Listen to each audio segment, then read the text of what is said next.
윌리엄 보든이라고 하는 사람이 1887년 억만장자의 아들로 태어나게 되었습니다. 윌리엄이 고등학교를 졸업하자 그의 부모는 그에게 세계 여행을 다녀오라고 추천하였습니다. 그래서 세계 곳곳을 다니면서 세계 일주를 하는 동안에 너무나도 충격적인 장면들을 보게 되었어요. 너무나도 가난하고 너무나도 굶주린 사람들이 많이 사는 것을 보고 크게 충격을 받았습니다. 이 충격은 그의 삶의 모든 방향을 완전히 뒤바꾸게 만들어냈습니다. 그래서 그는 이렇게 결심했어요. 이제 내 삶을 하나님의 영광을 위해서 드려야겠다는 결단을 하게 되었고, 자기가 읽고 있었던 성경책 밑에다가 한 문장을 기록하게 되었습니다. 그것이 무엇이냐면 No reserve, 남김없이 다 드리겠습니다. 그는 예일대에 입학하였고, 예일대에 입학해서 아침부터 성경을 읽고 기도하는 경건 모임을 꾸준히 참석했습니다. 당시 그는 일기장에 이렇게 기록해 놓았어요. 나는 죽고 예수로 산다.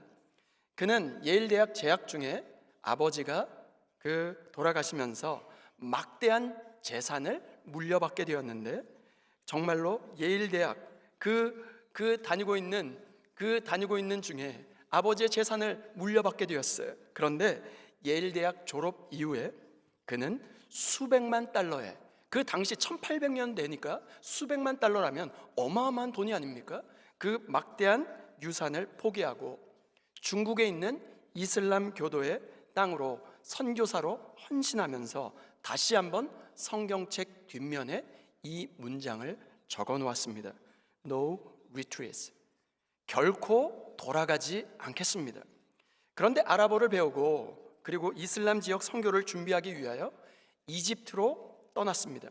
그런데 이집트에 도착해서 척 수막염에 걸려서 한 달 동안 시름시름 앓다가 안타깝게도 25살의 나이로 세상을 떠나고 말았습니다.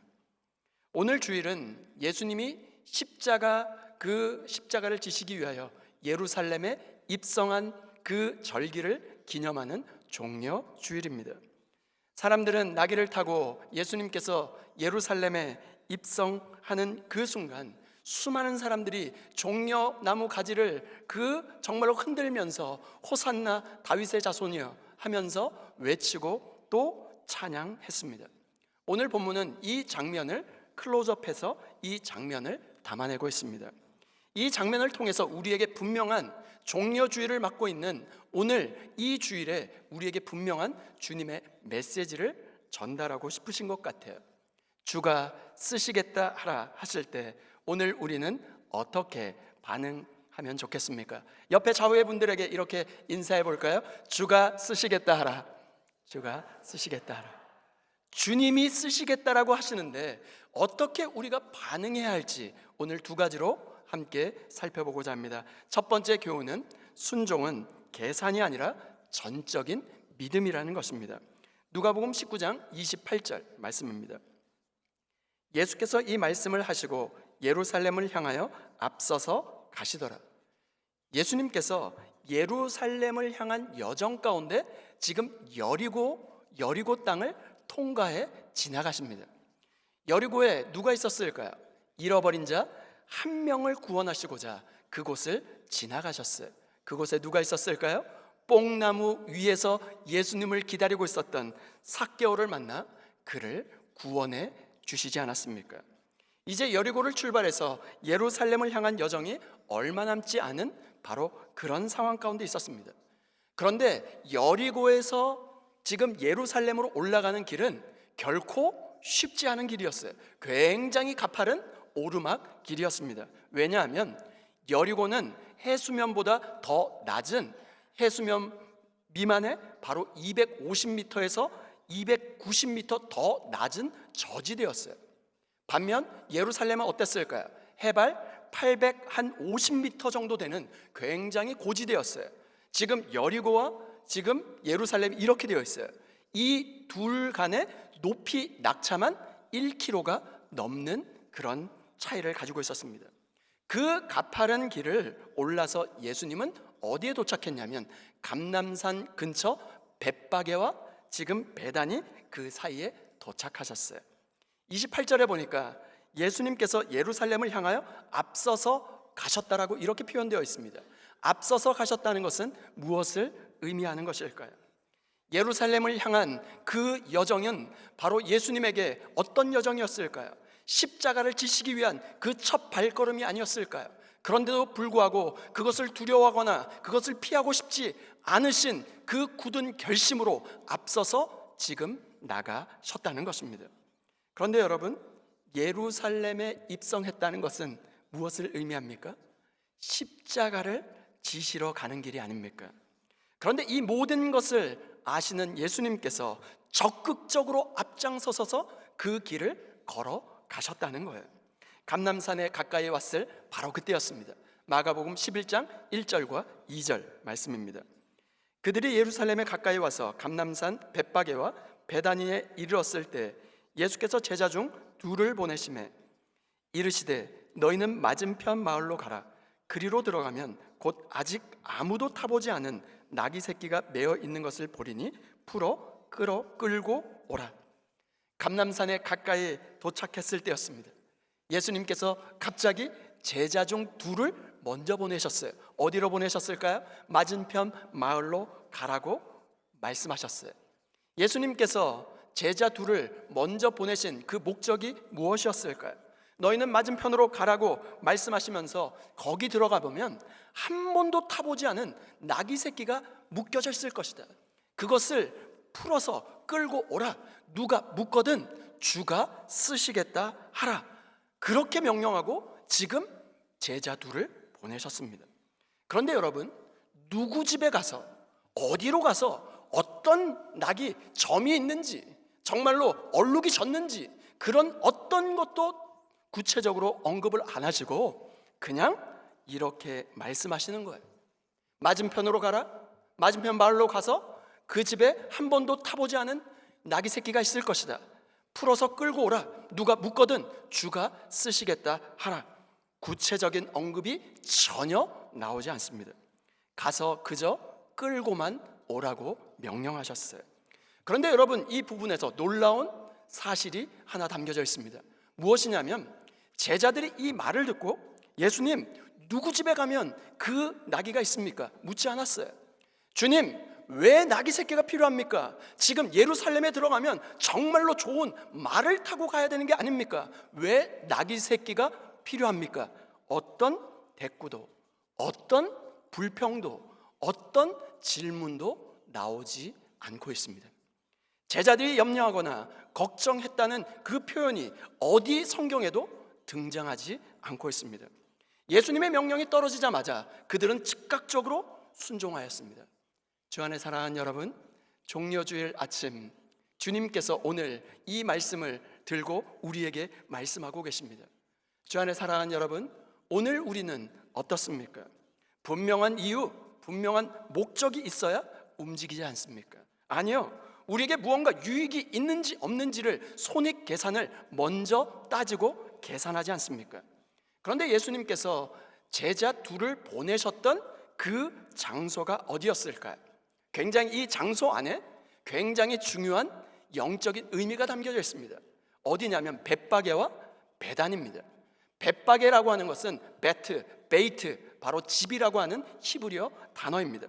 그리고 파게라고 하는 이 단어는 무화과 나무의 열매라는 뜻이에요. 무슨 말일까요? 벳바게는 무화과 나무의 집이라는 뜻입니다. 베다니는 무엇을 의미할까요? 똑같은 집입니다. 단이 슬픔이란 뜻이에요. 슬픔의 집이라는 거예요.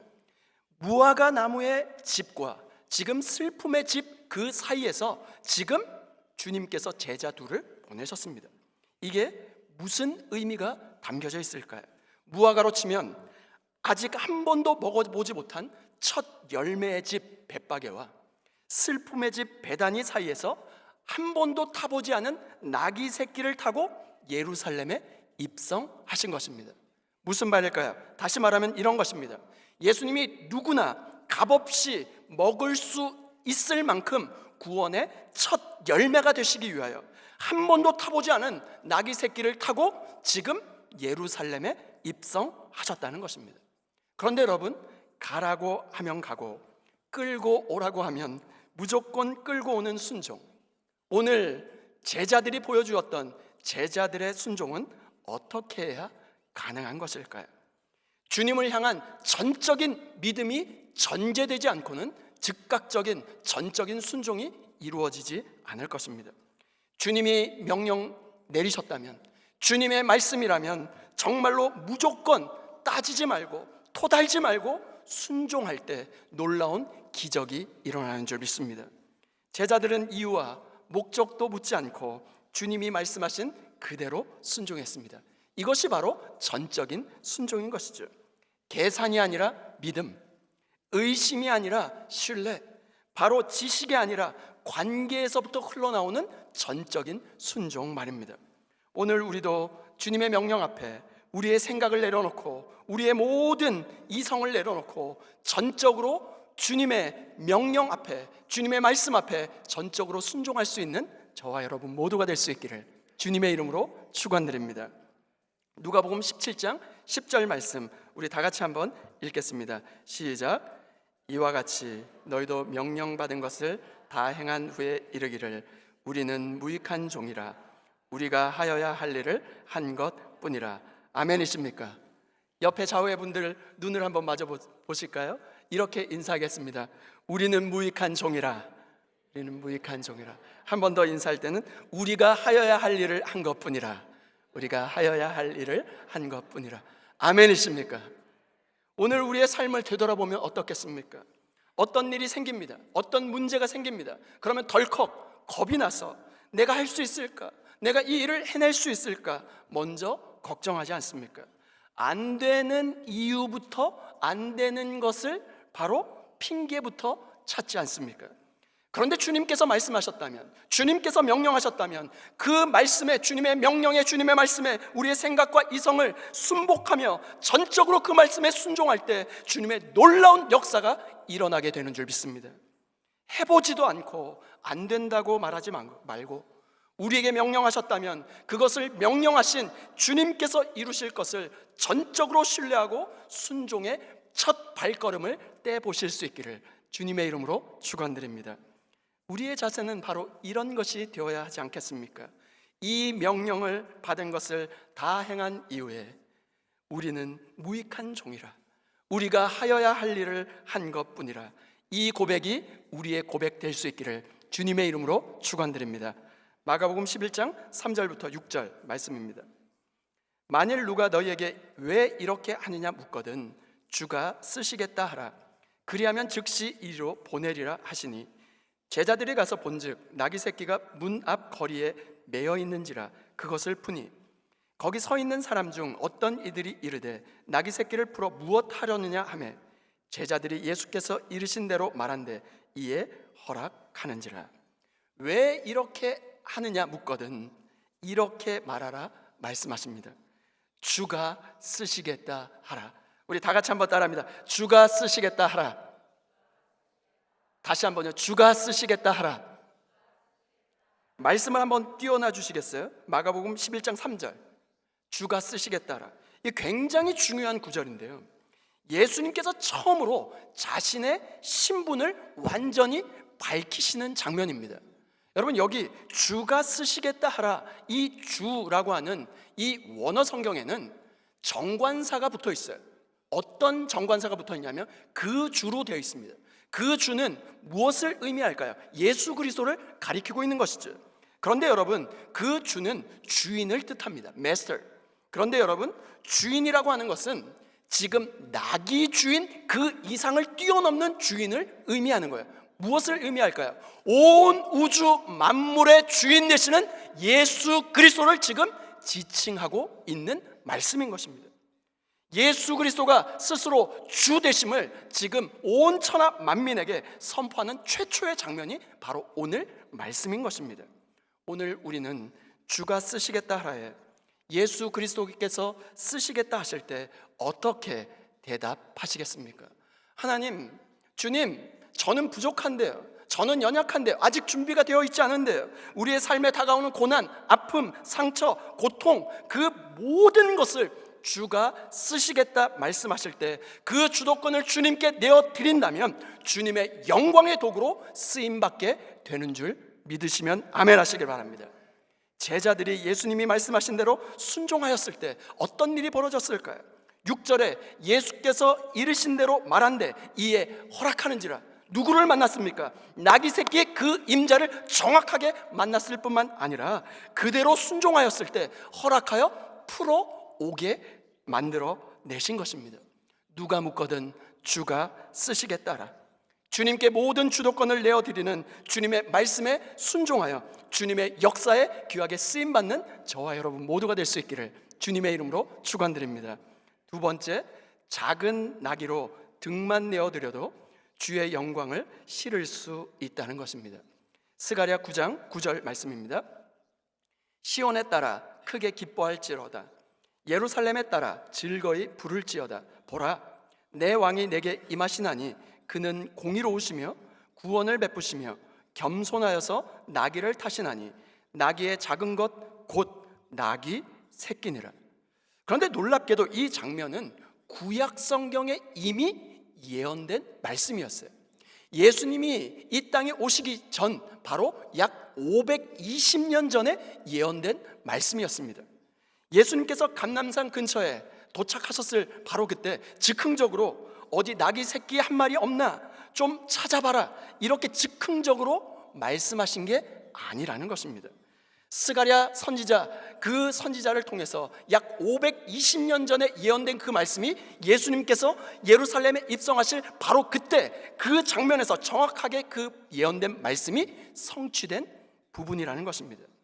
이처럼 예수님의 발걸음은 하나님의 주권과 하나님의 계획에서 단 한 번도 비껴 나간 적이 없습니다. 주님이 이 땅에 오셔서 걸어가신 삶의 발자국과 그분이 하셨던 그 말씀은 하나님의 뜻을 온전히 이루고 성취하시는 그 걸음이었죠. 그렇기 때문에 주님이 우리에게 명령하셨다면, 주님이 오늘 우리에게 말씀하셨다면 반드시 그것이 성취됨을 믿으시고 순종의 발걸음을 뗄 때 주님의 놀라운 기적의 역사가 나타날 줄 믿습니다. 스가랴 선지자는 장차 왕으로 오실 메시아를 기록하면서 두 가지를 주목해서 우리에게 알려줍니다. 그것은 겸손하시고 어린 나귀를 타고 오신다는 것입니다. 여러분, 이스라엘에서 나귀는 무엇을 상징하냐면 섬김과 봉사를 상징합니다. 왜냐하면 나귀는 사람들의 짐을 실어 나르는 도구였기 때문에 그렇습니다. 특별히 겸손하셔서 나귀를 타시나니, 이 말씀을 어떻게 이해하면 좋을까요? 겸손하셔서 나귀를 타시나니. 이스라엘의 역사를 쭉 되짚어 보면 이스라엘의 역사는 전쟁의 전쟁, 바로 전쟁의 역사라고 할 수 있습니다. 전쟁을 할 때 두 가지 그 수신호를 보낼 수 있습니다. 하나는 전쟁이 이제 선포된다, 전쟁을 예고하는 전쟁을 시작하겠다, 그 의사를 전달할 때는 아주 키가 큰 종마, 아주 튼튼한 말을 사신에 태워서 보냈습니다. 반대로 또 하나의 방법이 있었는데, 우리는 당신네들과 전쟁할 의사가 전혀 없습니다. 당신들과 화친을 맺고 싶습니다. 그 메시지를 전달할 때는 사신을 나귀에 태워서 그 다른 적진에게 보내었습니다. 그렇기 때문에 작고 어린 나귀 새끼를 타고 예루살렘에 입성하는 예수님의 모습은 이스라엘 백성들이 절대로 기대하는 바가 아니었습니다. 예수님은 사람들이 생각하는 이 땅의 정복자로 이 땅에 오신 것이 아니라 인류의 죄를 대신 짊어지시고 십자가의 보혈의 피를 흘리기까지 정말로 이 땅에 오셔서 구원을 바로 이 모든 인류에게 전해주시기 위하여 평화의 왕으로, 겸손의 왕으로 이 땅에 오신 것입니다. 누가복음 19장 41절 말씀입니다. 가까이 오사 성을 보시고 우시며. 예수님이 눈물 흘리시는 아주 매우 드문 장면 중에 한 장면입니다. 그런데 예수님께서 예루살렘 성을 쫙 이렇게 주목해 보시면서 왜 눈물을 흘리신 이유가 무엇일까요? 백성들이 기대한 평화는 바로 로마 정권을 완전히 뒤엎고 정치적인 해방과 자신들의 물질적인 풍요와 부요를 누리는 것이 아니었을까요? 그런데 예수님은 그런 평화를 이루기 위하여 이 땅에 오신 것이 아니었습니다. 십자가의 죽음 당하실 때까지 십자가의 죽음을 당하시기 위하여 그렇게 해서 대속의 제물로, 희생의 제물로 바로 우리를 구원하시기 위하여 이 땅에 예수 그리스도가 오신 줄 믿습니다. 누가복음 19장 42절부터 44절 말씀입니다. 이르시되 너도 오늘 평화에 관한 일을 알았더라면 좋을 뻔하였거니와 지금 내 눈에 숨겨졌도다. 날이 이를지라 내 원수들이 토둔을 쌓고 너를 둘러 사면으로 가두고 또 너와 및 그 가운데 있는 내 자식들을 땅에 메어치매 돌 하나도 돌 위에 남기지 아니하리니 이는 내가 보살핌 받는 날을 알지 못함을 인함이니라 하시니라. 나귀를 타고 예루살렘에 입성하는 예수님의 모습은 초라하기 짝이 없었던 모습이었을 것입니다. 세상은, 바로 세상 사람들은 누가 이처럼 초라하게 입성하는 자를 메시아라고 환호하며 정말로 열광할 수 있겠습니까? 세상의 방식으로 볼 때는 이해할 수가 없었어요. 도무지 알 수가 없는 일이었습니다. 그래서 예수님께서 뭐라고 말씀하셨을까요? 지금 내 눈에 숨겨졌도다. 네가 알지 못함을 인함이니라. 예수님께서 말씀하고 계십니다. 그런데 예수 그리스도의 십자가의 소명의 그 길을, 예수님의 십자가의 그 성취를 어느 누가 가로막을 수 있겠습니까? 마가복음 11장 7절부터 9절 말씀입니다. 나귀 새끼를 예수께로 끌고 와서 자기들의 겉옷을 그 위에 얹어 놓음에 예수께서 타시니 많은 사람들은 자기들의 겉옷을, 또 다른 이들은 들에서 벤 나뭇가지를 길게 펴며 앞에 가고 뒤에서 따르는 자들이 소리 지르되 호산나 찬송하리로다. 주의 이름으로 오시는 이여. 예수 그리스도의 예루살렘의 입성에 대한 그 참된 의미를 전혀 깨닫지 못했던 백성들은 자기 겉옷을 바로 나귀 새끼 그 위에 얹어 놓았습니다. 무화과 나뭇가지를 흔들며 환호하며 정말로 함성을 지르면서 호산나 호산나를 찬송하고 또 환호했습니다. 같은 본문 누가복음 19장 40절에는 이렇게 기록되어 있습니다. 대답하여 이르시되 내가 너희에게 말하노니 만일 이 사람들이 침묵하면 돌들이 소리 지르리라 하시니라.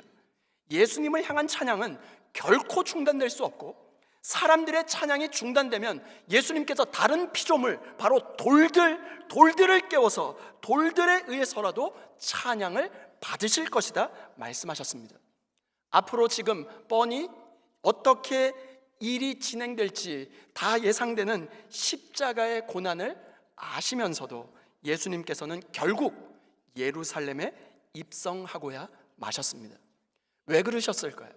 목적이 무엇이었을까요? 왜 그러신 것일까요? 십자가의 대속의 피를 통한 인류 구원을 위하여 이 길에 바로 예루살렘에 입성하신 것입니다.